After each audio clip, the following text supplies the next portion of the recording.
सज्जनों, महिला सशक्तिकरण अभियान के उपलक्ष्य पैठनी, जो कि महाराष्ट्र का महावस्त्र है, उसका ये फेटा और ये मराठी फेटा ना कि महाराष्ट्र में बल्कि देश विदेश में अपनी पहचान बना चुका है।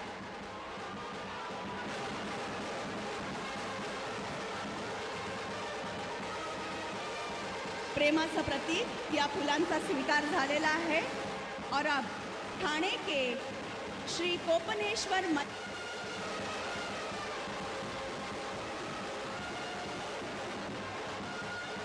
दुर्गेश्वरी की स्थापना की थी, उसकी ये प्रतिमा है। नवरात्रि के पावन पर्व में माता पंतप्रधानांच्या शुभ हस्ते विविध विकास कामांचा प्रकल्पाचं लोकार्पण या ठिकाणी होत आहे आणि भूमिपूजन पण होत आहे। यात प्रामुख्याने अनेक वर्ष माझ्या ठाणेकरांचं स्वप्न होतं की एकात्मिक इंटिग्रेटेड लोकप्रिय पंतप्रधान नरेंद्र मोदी साहेबांनी ती काल पूर्ण केली आणि त्याचा मनस्वी आनंद आणि अभिमान तमाम माझ्या महाराष्ट्रातल्या जनतेला, मराठी भाषिकांना आहे। महाराष्ट्रासाठी अभिमानास्पद निर्णय घेतल्याबद्दल मी पंतप्रधान नरेंद्र मोदी साहेब आणि संपूर्ण केंद्रीय मंत्रिमंडळाचं मनापासून स्वागत करतो। गेल्या 10 वर्ष भारतरत्न डॉक्टर बाबासाहेब आंबेडकर यांना मानवंदना अर्पित करतो। करता अत्यंत आनंदाची गोष्ट आहे की विविध कामांचं उद्घाटन आणि भूमिपूजन करण्याकरता माननीय मोदीजी आपल्यामध्ये या ठिकाणी उपस्थित आहेत। पहिल्यांदा जगभरातील मराठी माणसाच्या माध्यमातून मी माननीय मोदीजींचे आभार मानतो की आपल्या माय मराठीला मोदीजींनी अभिजात भाषेचा दर्जा दिला। माय मराठीची ही जी पूजा मोदीजींच्या माध्यमातून झाली त्याबद्दल त्यांचे मनापासून आभार मानतो।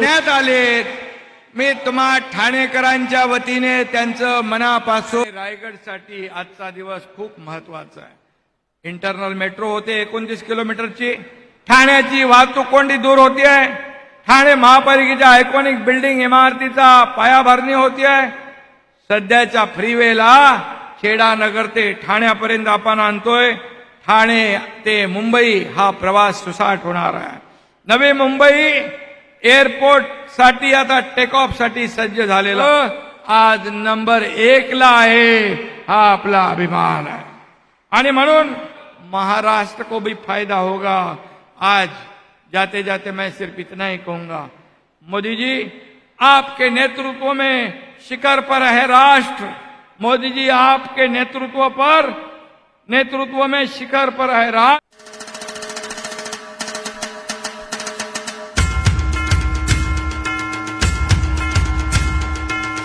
धन्यवाद। और अब इन सभी परियोजनाओं के बारे में एक फिल्म चलेगी। मैं आपका ध्यान स्क्रीन की तरफ आकर्षित करना चाहती हूं। महाराष्ट्र वो राज्य है जिसकी विकसित भारत के निर्माण में बहुत बड़ी भूमिका है। भारत के विकास पुरुष माननीय प्रधानमंत्री श्री नरेंद्र मोदी जी ने महाराष्ट्र को विकास कार्यों की कई सौगात दी है। महाराष्ट्र सरकार ने इसी श्रृंखला के तहत अनेक नई परियोजनाओं को संकल्पित किया है। कोलाबा बांद्रा सिब्स मेट्रो का उद्घाटन, मुंबई मेट्रो लाइन 3 चरण 1 आर्य कॉलोनी JVLR से BKC, मुंबई की पहली भूमिगत परियोजना कफ परेड से सिब्स तक जाने वाली ये कुल 33.5 किलोमीटर लंबी मुंबई की सबसे बड़ी भूमिगत मेट्रो है। हर रोज करीब 17 लाख यात्री इसका लाभ उठा पाएंगे। इस मार्ग के चलते रोजगार की दृष्टि से महत्वपूर्ण जगहों को राष्ट्रीय एवं अंतर्राष्ट्रीय हवाई अड्डों तक कनेक्टिविटी मिली है। ये मेट्रो पूर्णतः चालक विहीन एवं सेंट्रलाइज नियंत्रण से चलाई जाएगी।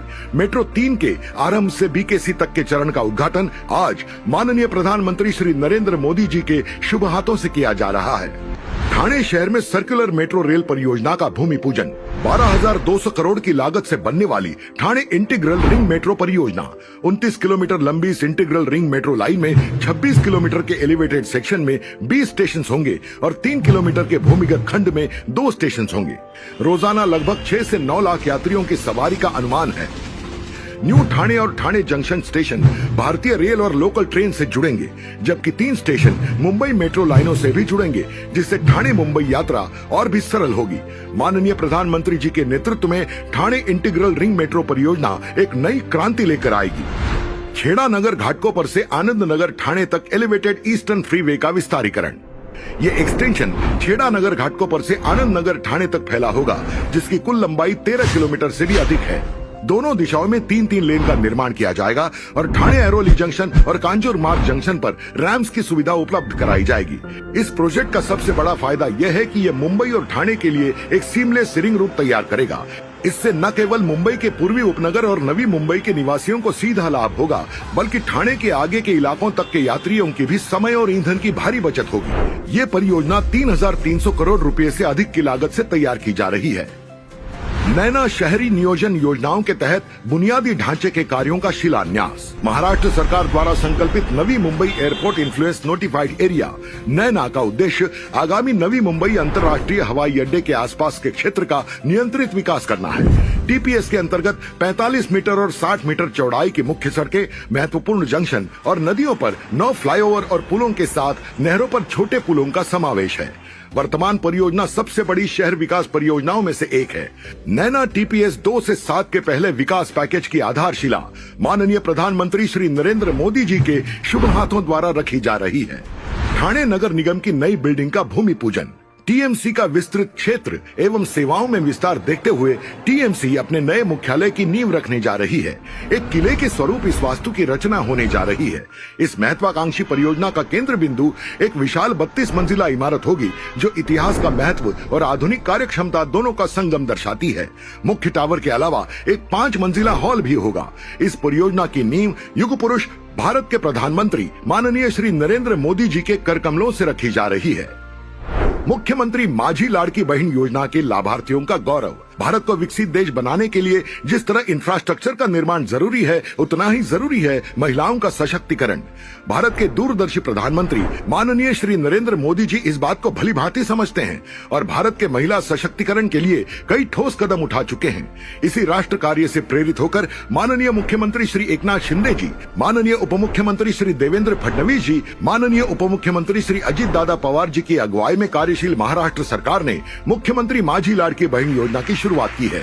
इस योजना के तहत महिलाओं को हर महीने 1,500 रुपयों की यानी साल भर में 18,000 रुपयों की आर्थिक सहायता महाराष्ट्र सरकार की तरफ से की जाती है। इन 1,500 रुपयों के मायने इन बहनों के चेहरों पर लहराती खुशी से आंके जा सकते हैं और इसीलिए मुख्यमंत्री माझी लाड़की बहन योजना महाराष्ट्र के सबसे सफल योजनाओं में शामिल है। इस नवरात्रि के शुभ अवसर पर इन लाभार्थी महिलाओं का सम्मान किया जाना यह भी एक सुंदर संजोग है। इन सारी परियोजनाओं का मुख्य हेतु भारत के माननीय प्रधानमंत्री श्री नरेंद्र मोदी जी द्वारा उद्घोषित एक वचन है, सबका साथ सबका विकास। सर्व लाडक्या भावांनी आणि लाडक्या बहिणींनी आपल्या लाडक्या बहिणींसाठी जोरदार एकदा टाळ्या वाजवा। महाराष्ट्राच्या देवी शक्तीचे 3.5 शक्तीपीठ तुळजापूरची आई भवानी, कोल्हापूरची महालक्ष्मी देवी, महरूगडची जी आई रेणुका आणि बणीची सप्तशृंगी देवी यांना मी छत्रपति शिवाजी महाराज और बाबा साहब आंबेडकर को भी नमन करता हूं। भाइयों बहनों, आज एक मोठी आनंदाची बातमी घेऊन मी महाराष्ट्रात आलो आहे। केंद्र सरकारने आमच्या मराठी भाषेला अभिजात भाषेत दर्जा दिला आहे। ये केवल विकास की ये सुपर फास्ट स्पीड आज का दिन महाराष्ट्र के उज्जवल भविष्य की झलक दे रहा है। आज महायुति विकास कार्यों के लिए ठाणे मुंबई के सभी लोगों को, महाराष्ट्र के सभी लोगों को बधाई देता हूं। बांटो और सत्ता पर कब्जा करो, इसलिए हमें अतीत से सबक लेना है। हमें हमारी एकता को ही देश की ढाल बनाना है। हमें याद रखना है, अगर हम बटेंगे तो बांटने वाले महफिल सजाएंगे। हमें कांग्रेस और महाअघाड़ी वालों के मंसूबों को कामयाब नहीं होने देना है। साथियों, जहां जहां कांग्रेस के कदम पड़ते जाते हैं, वहां बंटाधार ही होता है। कब्जों को हटने नहीं देंगे। यहां तक कि कांग्रेस के लोग वीर सावरकर जी के लिए अपशब्द बोलते हैं।